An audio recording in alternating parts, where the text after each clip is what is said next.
శ్రీ మహాలక్ష్మి అష్టోత్తర శతనామావళి. ఓం ప్రకృత్యై నమః. ఓం వికృత్యై నమః. ఓం విద్యాయై నమః. ఓం సర్వభూతహితప్రదాయై నమః.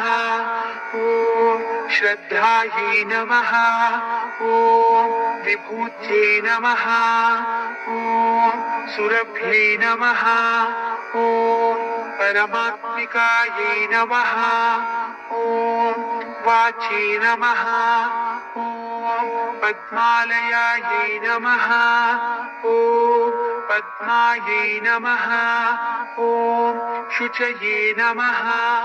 ఓం స్వాహాయై నమః. ఓం స్వధాయై నమః. ఓం సుధాయై నమః. ఓం ధన్యాయై నమః. ఓం హిరణ్మయై నమః. ఓం లక్ష్మ్యై నమః. ఓం నిత్యపుష్టాయై నమః. ఓం విభావర్యై నమః. ఓం ఆదిత్యై నమః.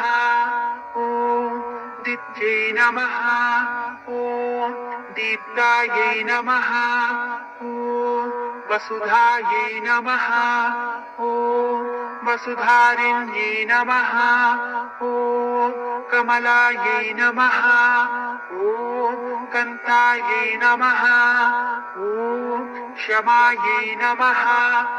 ఓం క్షీరోదసంభవాయై నమః. ఓం అనుగ్రహపరాయై నమః. ఓం వృద్ధయే నమః. ఓం అనఘాయై నమః. ఓం హరివల్లభాయై నమః. ఓం అశోకాయై నమః. ఓం అమృతాయై నమః. ఓం దీప్తాయై నమః. ఓం లోకశోక వినాశిన్యై నమః. ఓం ధర్మనిలయాయై నమః. ఓం కరుణాయై నమః. ఓం లోకమాత్రే నమః. ఓం పద్మప్రియాయై నమః. ఓం పద్మహస్తాయై నమః. ఓం పద్మాక్ష్యై నమః. ఓం పద్మసుందర్యై నమః. ఓం పద్మోద్భవాయై నమః. ఓం పద్మముఖ్యై నమః. ఓం పద్మనాభప్రియాయై నమః. ఓం రమాయై నమః. ఓం పద్మమాలాధరాయై నమః. ఓం దేవ్యై నమః. ఓం పద్మిన్యై నమః.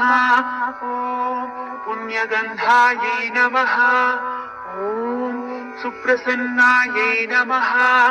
ఓం ప్రసాదాభిముఖ్యై నమః. ఓం ప్రభాయై నమః. ఓం చంద్రవదనాయై నమః. ఓం చంద్రాయై నమః. ఓం చంద్రసహోదర్యై నమః. ఓం చతుర్భుజాయై నమః. ఓం చంద్రరూపాయై నమః. ఓం ఇందిరాయై నమః. ఓం ఇందుశీతలాయై నమః. ఓం ఆహ్లాదజనన్యై నమః. ఓం పుష్ట్యై నమః. ఓం శివాయై నమః. ఓం శివకర్త్యై నమః. ఓం సత్యై నమః. ఓం విమలాయై నమః. ఓం విశ్వజనన్యై నమః. ఓం పుష్టయే నమః. ఓం దారిద్ర్యనాశిన్యై నమః. ఓం ప్రీతిపుష్కరిణ్యై నమః. ఓం శాంతాయై నమః.